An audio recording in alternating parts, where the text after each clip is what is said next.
Good evening, ladies and gentlemen. This is a short movie about a early model Sandcast final drive and people who use Permatex on gaskets and how long it takes and how much it ultimately costs a customer when you spend hours cleaning up this rubbish.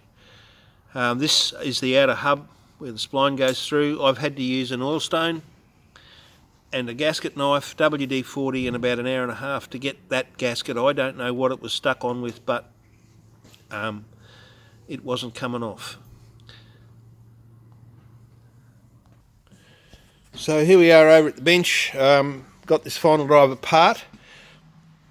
It actually came in because it was leaking out of this seal here that's down in the base of the final drive, which actually is in the nose of that hub there. Now this is actually upside down at the moment, and that hole that you can see is there for a reason. It's actually a telltale hole which is designed to let oil drip out of that and tell you when the seal has failed. And this one had failed. So I took it apart, and in the process I found that this bearing here, the big bearing, is also failed. It has actually got some rusty stains coming out of it, so I'm guessing that the thing must have had water in it at some point. And this is the crown wheel, and it has been welded in, but that weld there is nothing like any factory weld I've ever seen. So it's obviously had a new spline in it, and it wasn't done by the people that do mine, I can tell you. This is the plate that was out the front. That gasket material was just stuck to that. I don't know what they stuck it with, but boy oh boy was it some trouble to get off. In the end it was WD-40 and a stone.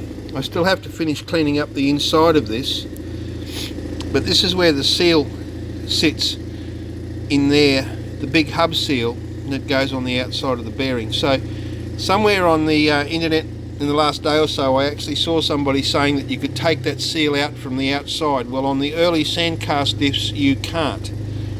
If you try to do that you will break something. It has to have, the plate has to come off. How do you get it off? Well, it's got a whole bunch of nuts that go onto studs that are in the housing, and here on each side, there and there's a little threaded hole that takes, I think it's an M5 bolt, and you screw those in there very carefully once you've taken all the nuts off, and that will press that plate off the final drive, which is here.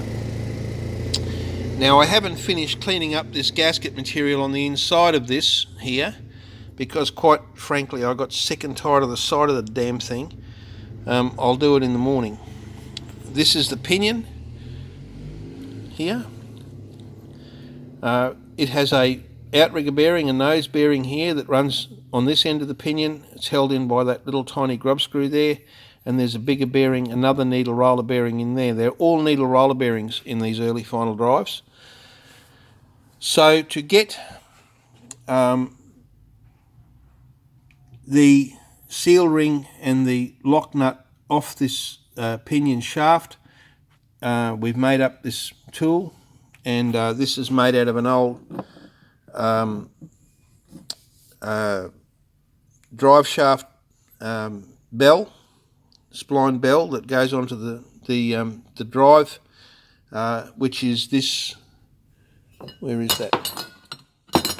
So this here fits up on a spline in there, and that bell coupling that's on the end of the drive shaft, some of them have a push drive, some of them are fixed, goes over that, and that's what drives the bike. That one is an old worn out one that we split down and made a tool for removing both the seal ring and the nut off the end of that pinion.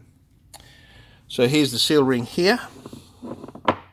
You can see from the castellations that there is the outside of the housing. So the seal goes in back to front to what you'd normally think, because it's designed to keep oil in, not out. So it keeps oil in the final drive and stops it from running out into the drive shaft. When that seal fails, you'll find that your drive shaft part of the swing arm begins to fill up with oil, and you'll sit there and scratch your head and wonder where it came from, but that's where. So I guess the reason I'm showing you this is to show you that this is an early type final drive. It's a completely different animal to the later ones. It has a lot more labour intensive work. It's a lot more difficult thing to set up. It's a lot more touchy to get out. If that screw doesn't come out, you're in more trouble than Flash Gordon. And the final thing I'm going to say, I guess, is when I get to be Emperor of the World, if I find out who's putting Permatex on gaskets like this, they're going to be in a whole heap of trouble, because this is a nightmare. To clean all this properly is a nightmare, and you have to clean it properly to get the thing to seal. You do not need Permatex, you do not need any of that rubbish. If you clean the surface properly, and if you really wanted to do something to stick it, use something like a very, very light coating of Loctite 515 Mastergasket or something like that. That's all I have to say. I'm going home. I've had enough for one day. We'll talk again soon. Ride safely and stay well.